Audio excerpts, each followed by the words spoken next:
Oui, je vous souhaite très cordialement à toutes et à tous la bienvenue pour notre deuxième manifestation en ligne sur la plateforme participative de la stratégie France du gouvernement du Long-Tessard. Je suis très heureux que nous avons des participants très intéressants aujourd'hui, mais aussi des personnes qui nous suivent sur les médias sociaux.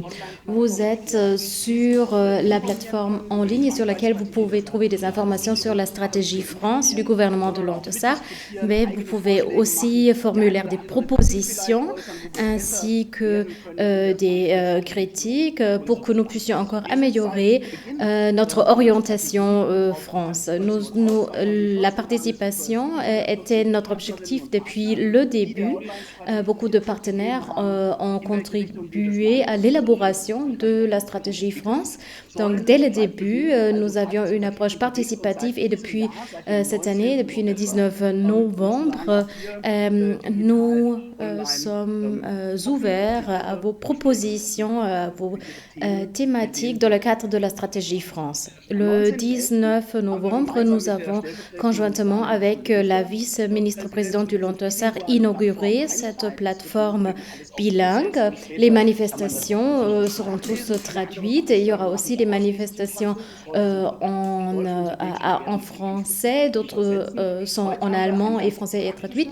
Aujourd'hui, nous traitons une thématique pratique parce que nous allons vous présenter aujourd'hui le Fonds des citoyens franco-allemands. Nous avons invité M. Philippe Aspar. Philippe Aspar est conseiller régional pour la Sarre et la région Grand Est en ce qui concerne le Fonds citoyen franco-allemand et il va nous expliquer en détail ce qui est fait. Le Fonds citoyen franco-allemand, pour le décrire dans quelques mots, c'est d'un côté un acquis concret du traité d'Aix-la-Chapelle. Il est décrit dans l'article 12 de ce traité. Il est géré par l'OFAGE, donc une institution traditionnelle au sein des relations franco-allemandes. Il dispose de 2,4 millions d'euros. Et l'idée derrière ce fonds, Monsieur Aspar va vous la présenter en détail, c'est qu'on veut dire les relations franco-allemandes, c'est non seulement une relation entre des États nationaux sur le plan administratif ou politique, mais c'est aussi l'amitié entre les Allemands et les Français.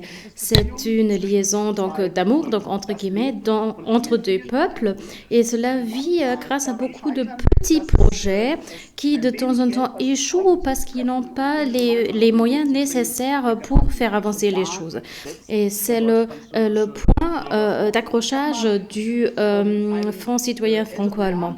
J'ai une fois demandé à un homme qui avait été très actif dans des jumelages entre des villes françaises et allemandes et je lui ai demandé pourquoi il fait cela et il me disait je viens d'une génération qui sait encore que ce n'est pas quelque chose qui va de soi et les relations franco-allemandes sont très importantes, ils sont trop importantes pour être laissées donc dans les mains de la politique, donc entre guillemets.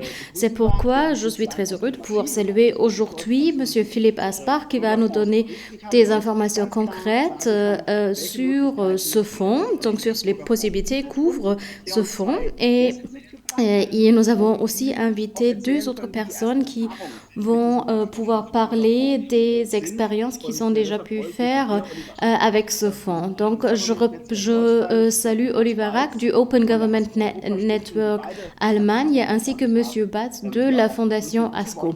Monsieur Aspar, nous attendons votre présentation. Vous avez la parole. Je vous remercie à nouveau d'être là. Vous avez la parole. Sie haben das Wort. Oui. Je vous remercie chaleureusement, Monsieur Tess, de m'avoir invité à me présenter sur cette plateforme en ligne et je vous remercie aussi de vos mots introductifs. Je m'appelle Philippe Aspar, je suis chargé de mission et je suis détachée par mon organisation afin de conseiller les personnes souhaitant mettre en œuvre des projets franco-allemands et pour donc accompagner les porteurs de projets dans la région Grand Est et en Sarre. Je vais partager mon écran pour que vous puissiez voir ma présentation. J'ai l'honneur de vous présenter aujourd'hui le Fonds citoyen franco-allemand. Donc d'abord, quelques informations concernant la structure de ma présentation. Donc d'abord, je vais vous informer de ce qu'est le Fonds citoyen franco-allemand. Donc dans une deuxième étape de ce qu'offre le Fonds citoyen, c'est-à-dire quels champs thématiques, quels projets sont concernés par ce fonds. Donc troisièmement, les conditions de subvention, les finances. Et dans une quatrième étape, je vais décrire quelle forme une participation concrète pourrait avoir, c'est-à-dire quelles sont les étapes donc nécessaires pour une subvention, donc le dépôt de la demande, etc. Donc, premièrement, le Fonds citoyen franco-allemand concerne donc des rencontres donc au niveau des citoyens. Vous l'avez déjà dit, il est un enfant, donc entre guillemets, du traité d'Aix-la-Chapelle qui a été créé afin d'initier des rencontres entre les citoyens allemands et français, afin de les renforcer et aussi afin de faire avancer les jumelages de villes. Il conseille, organise et finance des projets qui font en sorte que les citoyens puissent vivre cette amitié franco-allemande. Et ce fonds est pratique et ouvert à tous les acteurs de la société civile. Je l'ai déjà dit, il a été créé dans le cadre du traité d'Aix-la-Chapelle qui a été signé par la chancelière allemande ainsi qu'avec le président de la France. Le traité d'Aix-la-Chapelle est un traité donc élargissant donc le traité d'Élysée signé par Adenauer et de Gaulle. Donc cette année en 2020, donc c'était le moment du lancement et vous l'avez déjà dit, ce traité, ce projet est mis en œuvre par l'OFAGE qui a aussi participé à l'élaboration conjointement avec les ministères concernés de ce projet. Le budget annuel s'élève à 2,4 millions d'euros et donc l'année va de janvier donc à décembre et le fonds est financé de manière paritaire par le ministère de la Famille allemande ainsi que par le ministère de l'Enseignement de la France et du ministère français des Affaires extérieures et de l'Europe. Qu'est-ce qui offre le Fonds citoyen franco-allemand? Il offre d'abord un financement. Je vais vous donner les détails dans un instant. Indépendamment de ce financement, il offre aussi un conseil gratuit et sans engagement à l'aide de l'équipe du Fonds citoyen, donc concernant le développement du programme, des méthodes pédagogiques, la gestion du budget et l'évaluation. Mais il y a aussi un instrument de soutien particulier qui est l'instrument des conseillers régionaux. Ces conseillers régionaux donc se déplacent donc dans toute la France et dans toute l'Allemagne et ils sont des interlocuteurs pour les personnes qui souhaitent faire un projet franco-allemand. Et cet instrument sert aussi à informer le grand public des avantages de ce fonds citoyen. D'autre côté, ce fonds citoyen offre en même temps des possibilités de mise en réseau, donc entre autres sur une plateforme en ligne que vous trouverez sur bürgerfonds.eu et qui va être développée sous forme de bases de données dans lesquelles on peut trouver des structures partenaires. Donc, je ne peux qu'inviter donc toutes les personnes qui nous écoutent maintenant donc à s'inscrire dans cette plateforme avec leurs structures, leurs associations, leurs fondations ou leurs communes afin de pouvoir simplifier une recherche de partenaires et d'enrichir la plateforme. Bien sûr, il est important de savoir qui peut déposer une demande de subvention.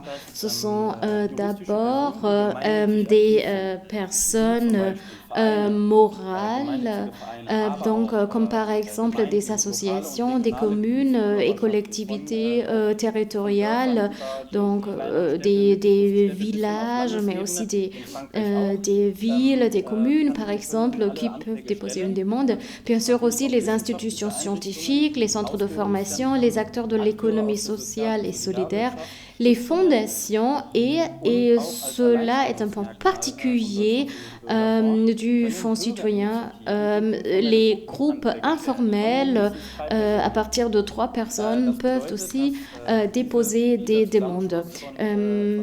C'est-à-dire, donc, ces groupements de personnes peuvent déposer une demande sans être forcés donc, de créer une association.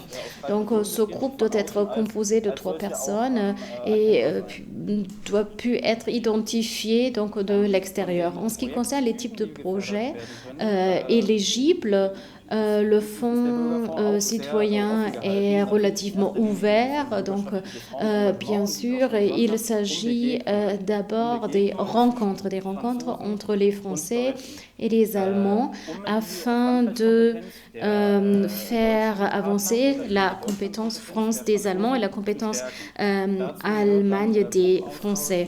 Donc, on fait partie des échanges de groupe, des échanges individuels, des événements, mais en 2020, donc l'année qui est marquée par des confinements et du Covid, aussi des projets d'échange numériques, des formes numériques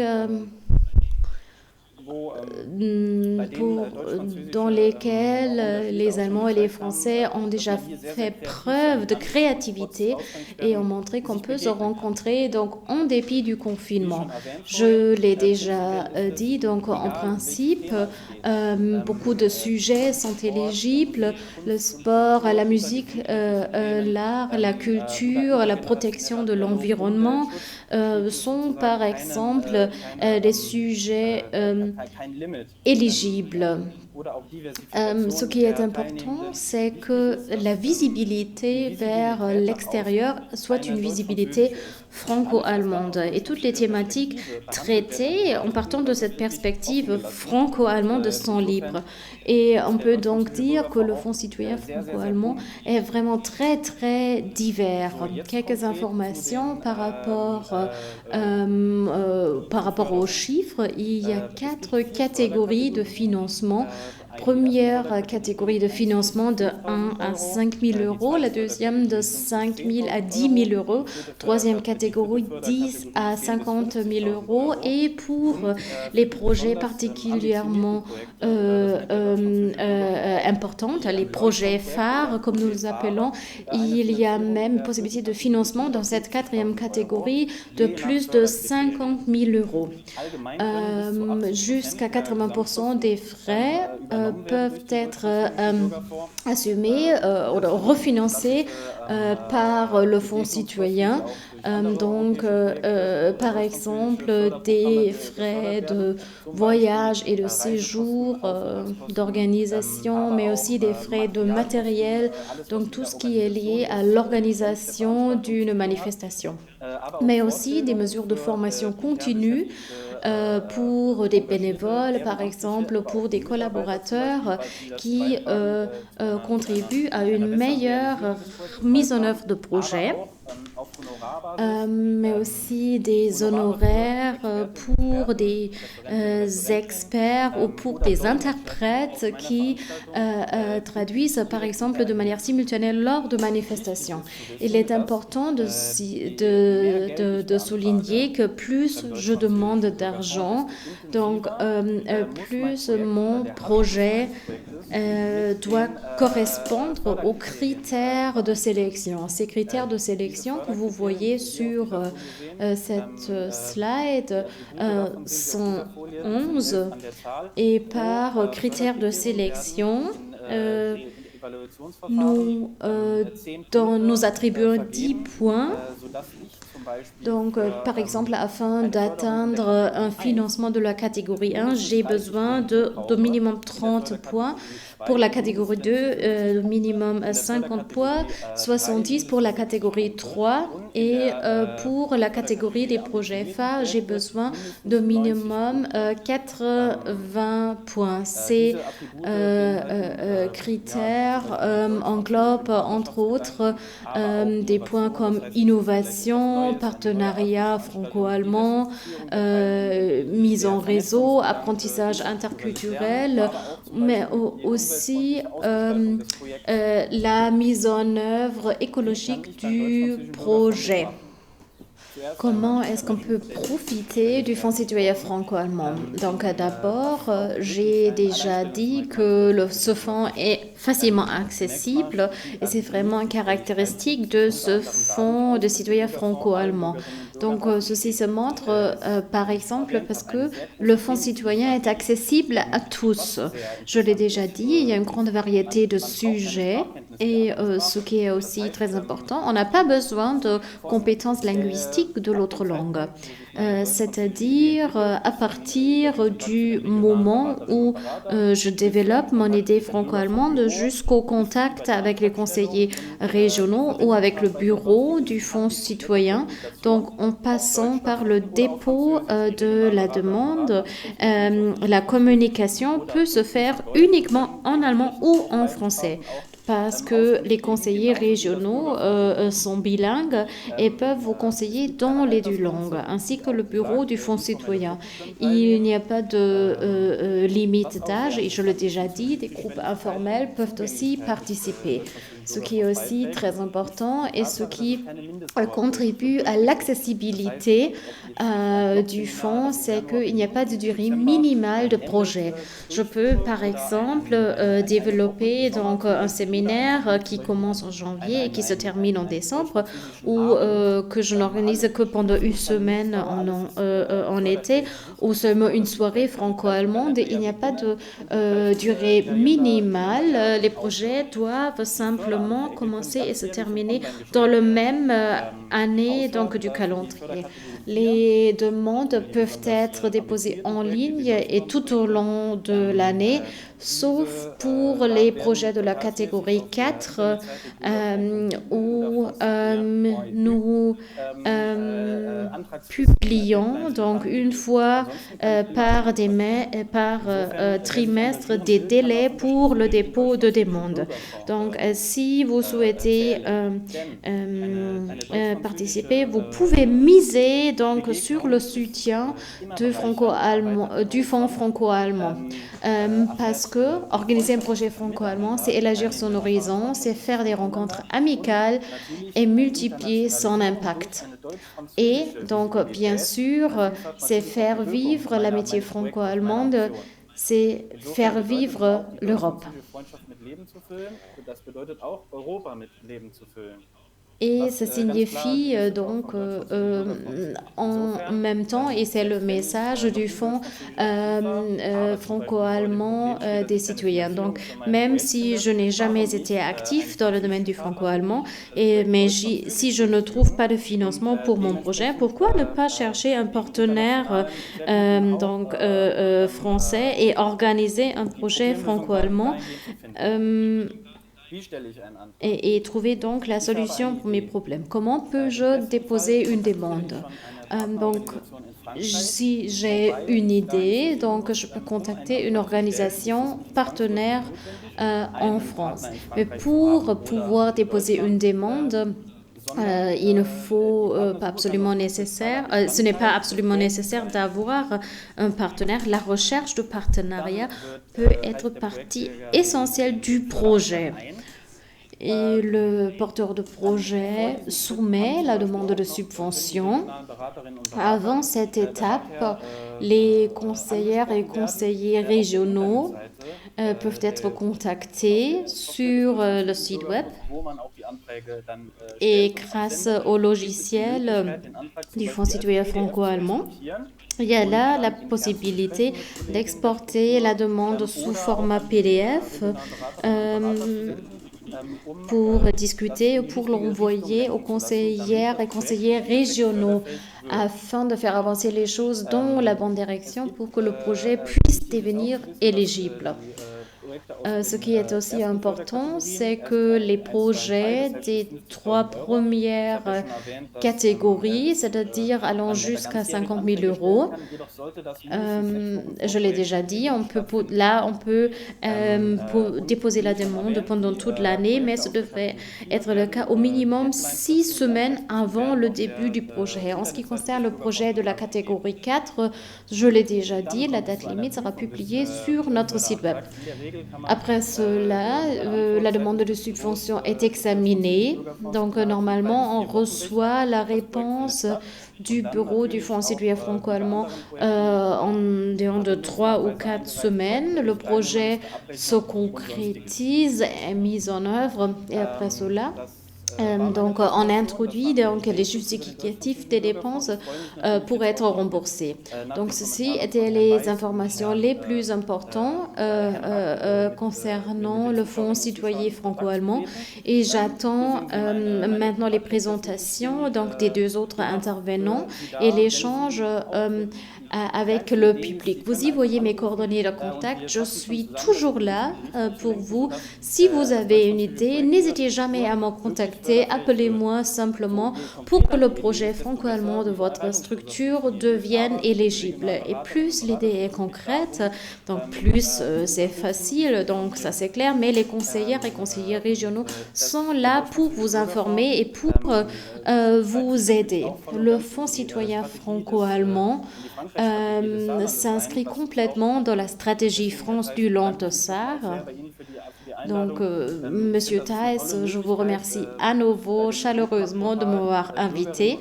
Je pense que le portail participatif offre une merveilleuse possibilité de vraiment faire participer les citoyens. Et cela s'inscrit complètement dans l'idée du Fonds citoyen européen, être proche du citoyen, être simple et être accessible pour les citoyens. Donc, notez mes coordonnées de contact et contactez-moi si vous le souhaitez. Je vous remercie pour votre attention.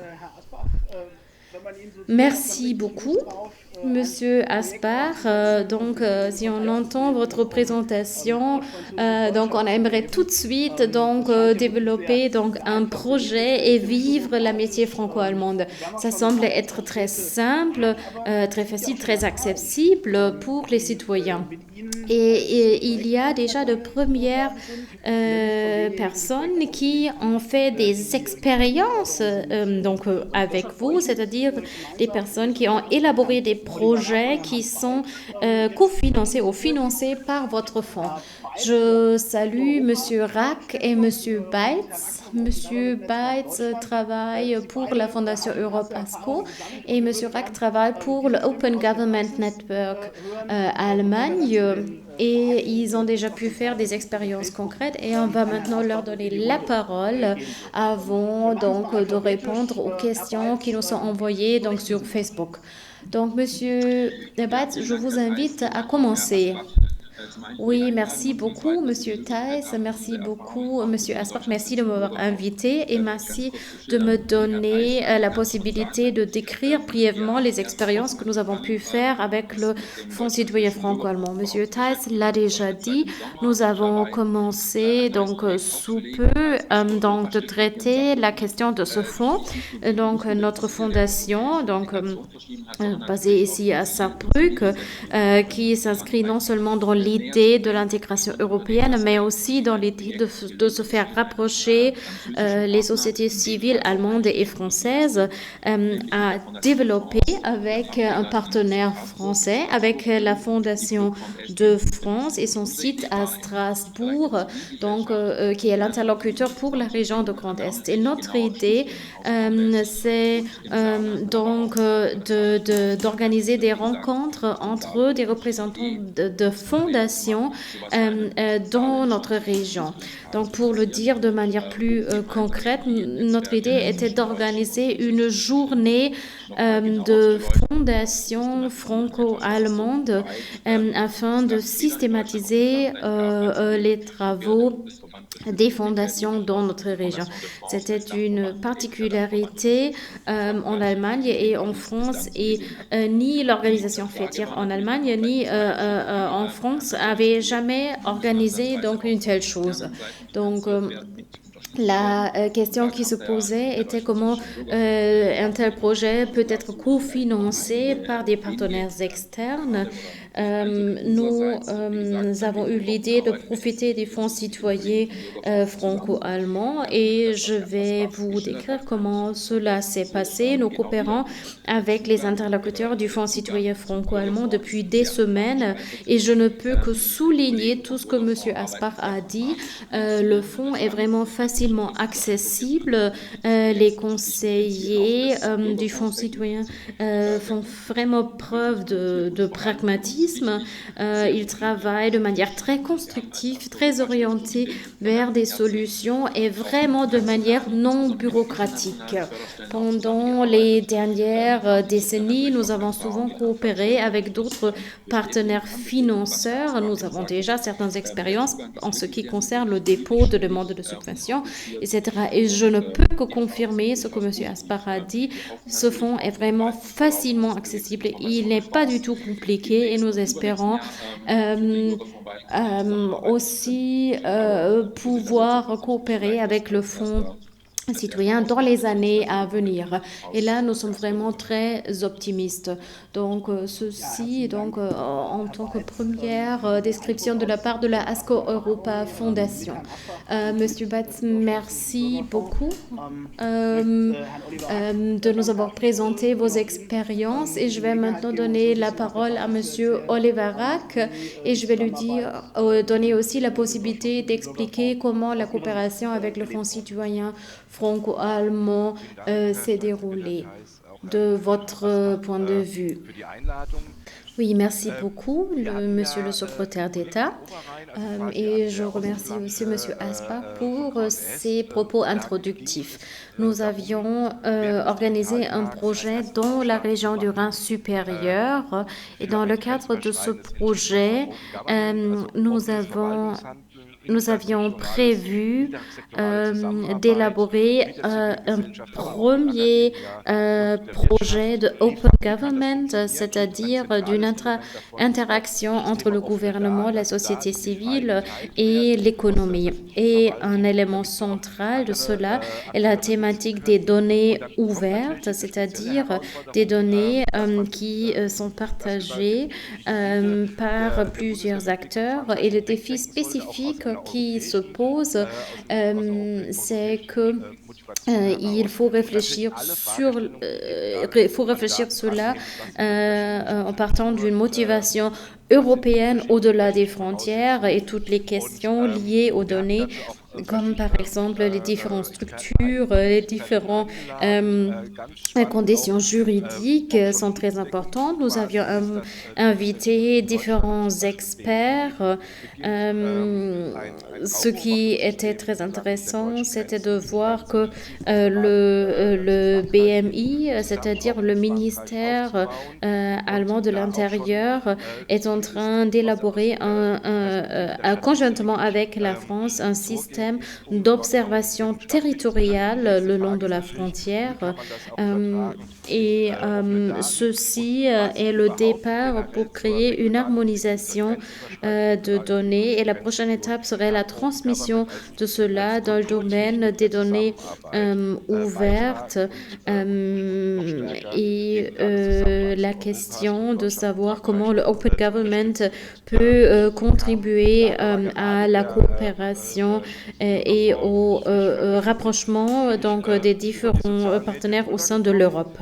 Le Fonds citoyen, quand le Fonds citoyen donc a été donc publié, donc entre guillemets, je l'ai trouvé dans les médias sociaux, et ce qui a attiré mon attention particulièrement, c'est le fait que les groupes informels peuvent déposer des demandes dans le cadre de ce Fonds citoyen.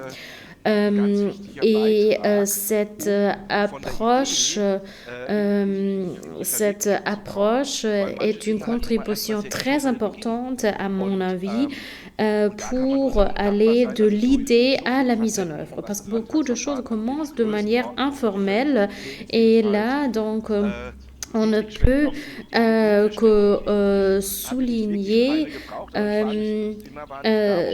l'approche vraiment très accessible du Fonds citoyen.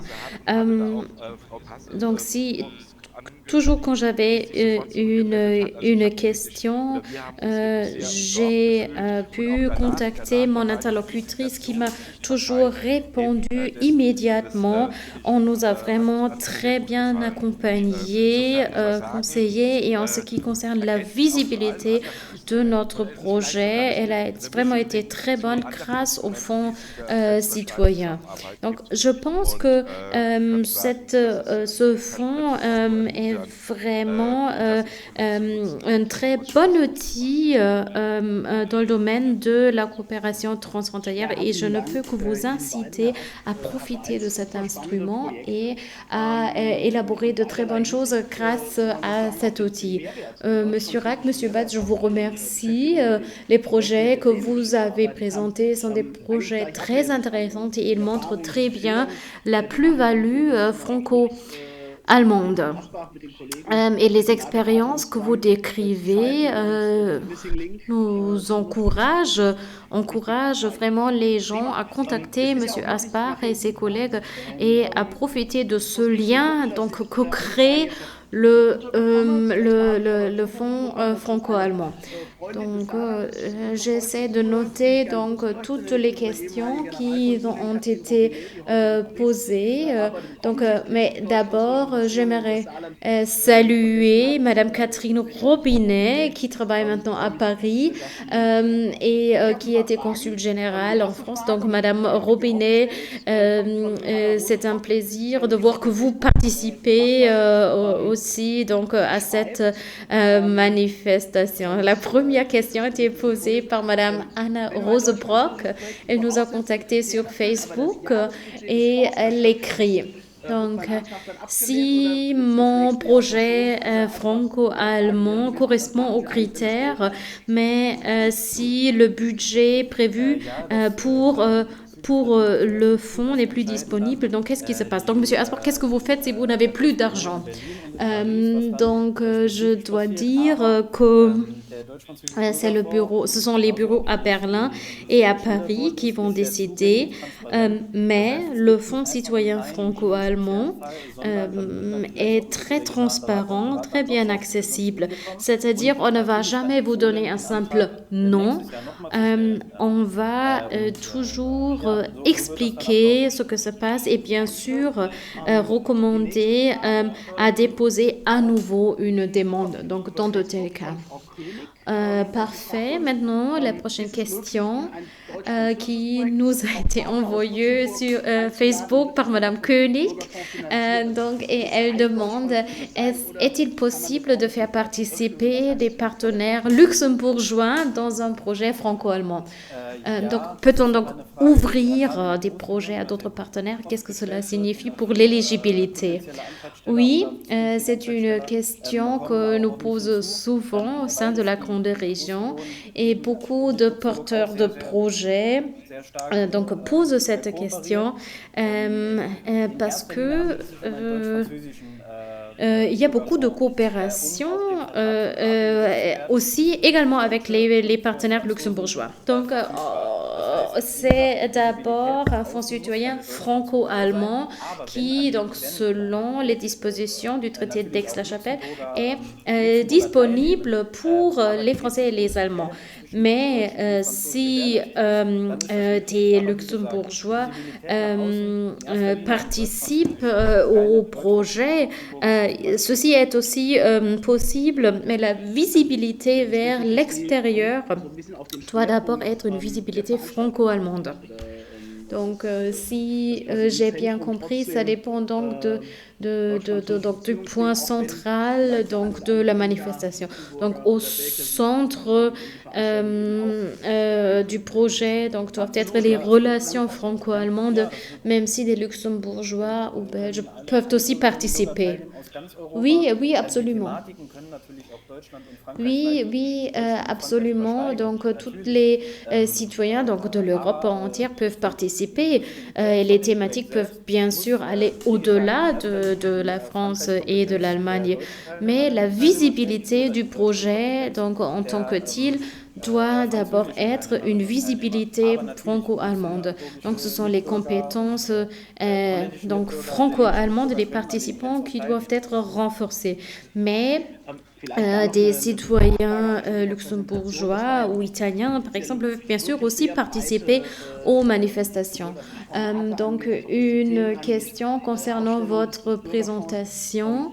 Il y a vraiment une grande diversité de thématiques ou de formats au sein de ce fonds citoyen. Donc, mais qu'est-ce qui n'est pas du tout éligible? Oui, donc il y a des choses qui ne sont pas éligibles. J'ai déjà parlé des aspects d'éligibilité. Donc, si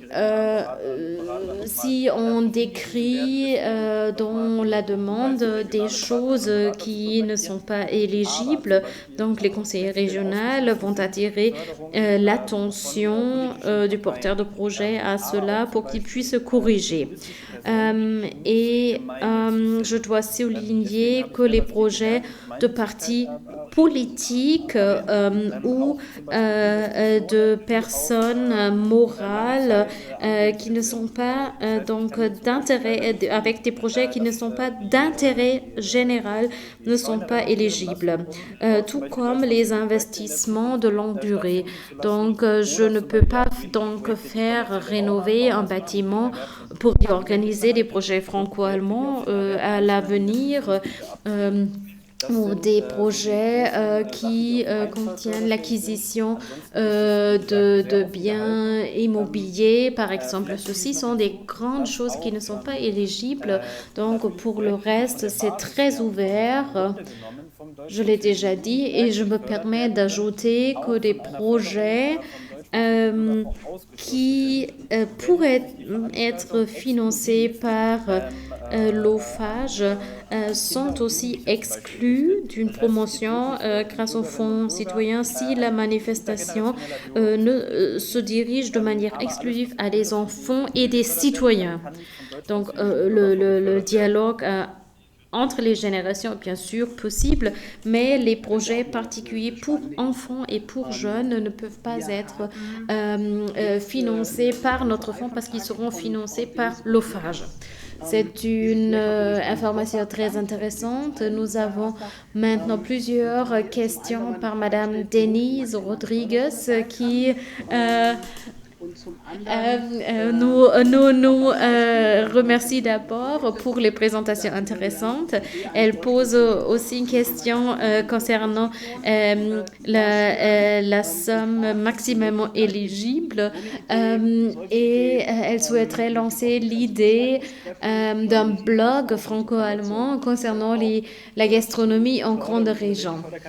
Et elle souhaite savoir si une rencontre d'information concernant cela pourrait être financée.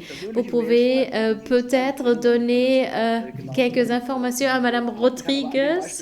Donc, en fin de compte, elle va peut-être devoir écrire un courrier personnel, mais on peut peut-être déjà décrire de premières pistes. Oui, merci beaucoup. D'abord, concernant la première question, je l'ai déjà dit, les catégories 4 sont des projets de financement de plus de 50 000 euros. Donc,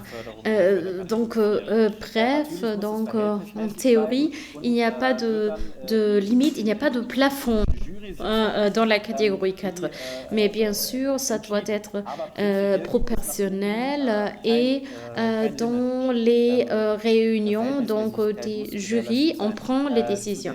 Mais de manière générale, il n'y a pas de plafond si la proportionnalité est garantie. En ce qui concerne la thématique de la gastronomie de la restauration en grande région.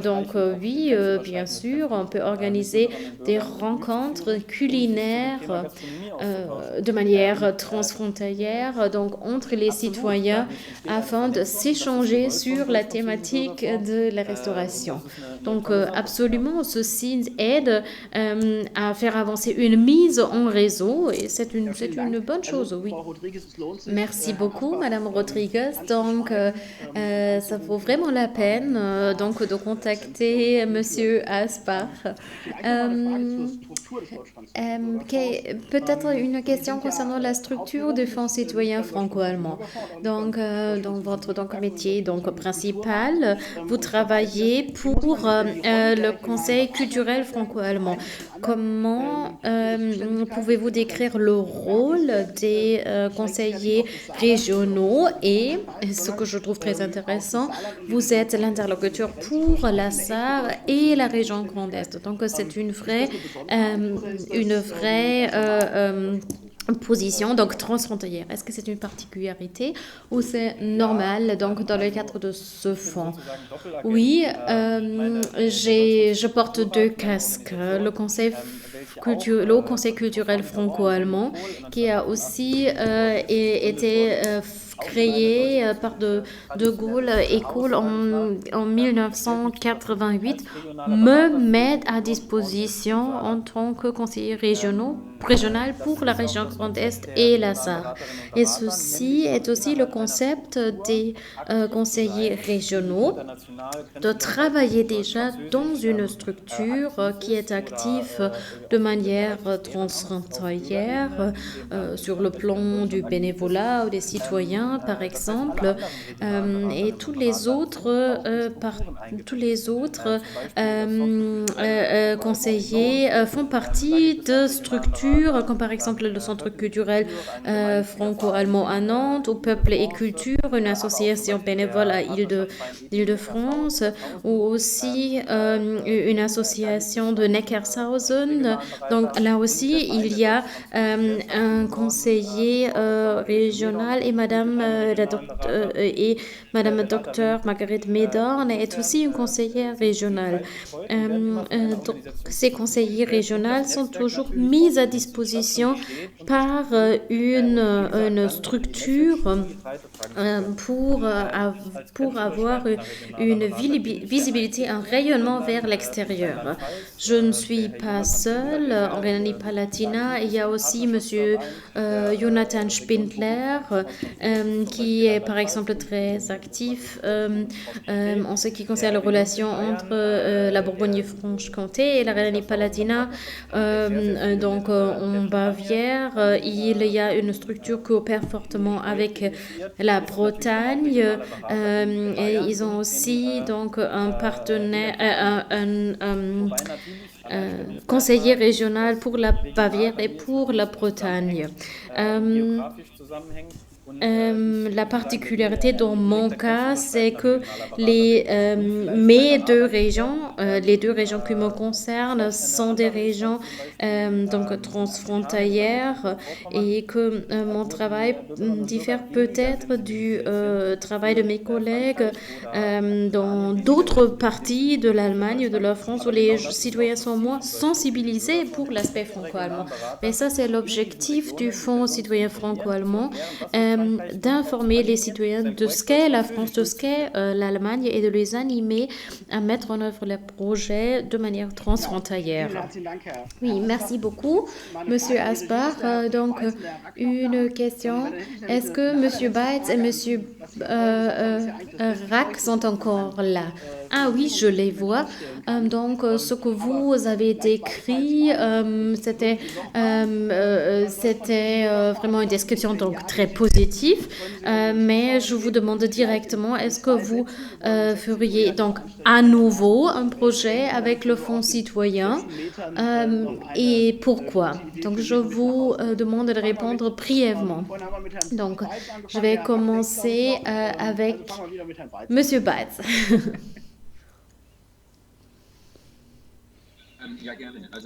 Oui, donc volontiers. Donc, je ne peux que recommander le Fonds citoyen franco-allemand et on va certainement continuer à coopérer avec ce fonds. Je vous recommande de faire vraiment preuve de pragmatisme. Nous avons par exemple, posé une question concernant des honoraires et on nous a répondu donc il n'y a pas de plafond, donc tout était vraiment très simple et je ne peux que recommander la coopération avec le Fonds citoyen franco-allemand. Donc en été, il y avait un appel à projet du réseau Open Government Partnership, donc un réseau global auquel l'Allemagne appartient depuis 2016. Et dans le cadre de ce réseau, il y a donc la possibilité de participer à une structure de gouvernance. Et là, j'ai pensé ce serait vraiment parfait si une région frontalière pourrait participer, mais c'est un projet qui pourrait, par exemple, mis en œuvre entre deux villes comme Karlsruhe et Strasbourg.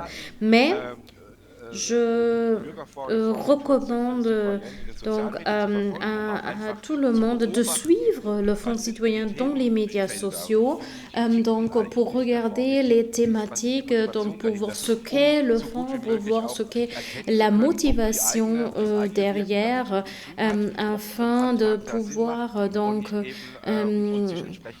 voir s'il vaudrait la peine de déposer une demande et pour initier quelque chose.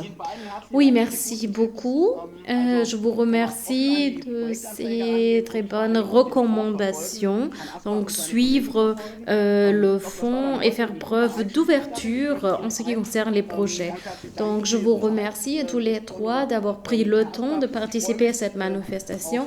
Monsieur Aspar, donc, j'attends avec impatience notre coopération. J'espère qu'il y aura un grand nombre de projets dans le cadre de la stratégie France, des projets de la société civile accompagnés et financés par le Fonds citoyen. Je pense que ça ne peut que être une très bonne chose et Monsieur Rack, je vous souhaite bonne chance pour vos projets parce que dans les relations franco-allemandes, nous poursuivons un objectif commun. Et c'est donc parfait de voir que ce nouveau instrument existe grâce au traité d'Aix-la-Chapelle. Donc, j'espère que je pourrai vous saluer donc en présentiel, donc à l'avenir lors d'une de nos manifestations. Donc, jusqu'à cela, donc on va organiser nos manifestations en ligne. Il est facile d'organiser des manifestations de manière numérique. Ce qu'on ne peut pas faire, c'est de boire un verre de vin de manière numérique. Mais ce qu'on peut faire, on peut vous envoyer et on va vous envoyer une bouteille de vin par voie postale pour vous remercier d'avoir participé à cette manifestation. Et je vous souhaite bonne chance et beaucoup de succès pour le Fonds citoyen et pour vos projets. Merci beaucoup et à bientôt.